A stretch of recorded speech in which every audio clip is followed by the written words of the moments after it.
સુધરે તે બીજાની કહેવત જાણે સુરતની નવી સિવિલ હોસ્પિટલને બરાબર લાગુ પડી છે. આરોગ્ય મંત્રી પ્રફુલ પાનસેરિયાની મુલાકાતની ક્ષણો દરમિયાન પણ હોસ્પિટલની તંત્રની નફટાઈ જોવા મળી.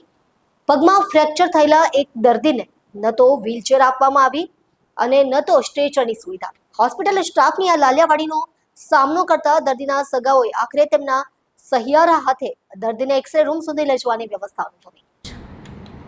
આ ઘટના ત્યારે બની જ્યારે આરોગ્ય મંત્રી પોતે હોસ્પિટલના પરીક્ષણાર્થે આવેલા હતા. પગમાં પાટો બાંધેલા દર્દીને પરિવારજનો બંને બાજુથી ટેકો આપીને ભારે મહેનતે એક્સરે રૂમ તરફ ખસેડી રહ્યા હતા. આ દ્રશ્ય જોઈને મંત્રી શ્રી પણ પોતાની ગાડીમાંથી ઉતરી પડ્યા હતા. દર્દીના એક સગાએ જણાવ્યું કે સ્ટ્રેચર માટે અહીં તહીં ફાફા માર્યા પરંતુ કોઈ મળી ના શક્યું. આખરે અમે જાતે જ દર્દીને એક્સરે પડાવવા લઈ જઈ રહ્યા છીએ. દર્દીએ પણ કહ્યું કે અમે જાતે સ્ટ્રેચર નથી લીધું, પણ સવાલ એ છે કે શું દર્દી માંગે ત્યારે જ સુવિધા પૂરી પાડવી.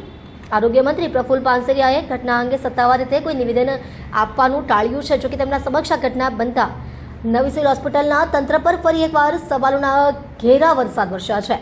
હોસ્પિટલમાં દર્દીઓની મૂળભૂત સુવિધાઓ પૂરી પાડવાની પદ્ધતિ પર વ્યાપક સવાલ ઉઠ્યા છે. સ્થાનિકોએ અને દર્દીના સંબંધીઓએ કડક શબ્દોમાં હોસ્પિટલ વ્યવસ્થાપનની કાર્યપ્રણાલી પર પ્રશ્નો કર્યા છે. હવે જોવાનું એ રહ્યું કે મંત્રીની મુલાકાત છતાં પણ માથે માછલા ધોવાયા બાદ હોસ્પિટલ તંત્ર કોઈ સુધારો કરે છે કે ફરી સુધરે તે બીજાની કહેવત સાચી કરે છે.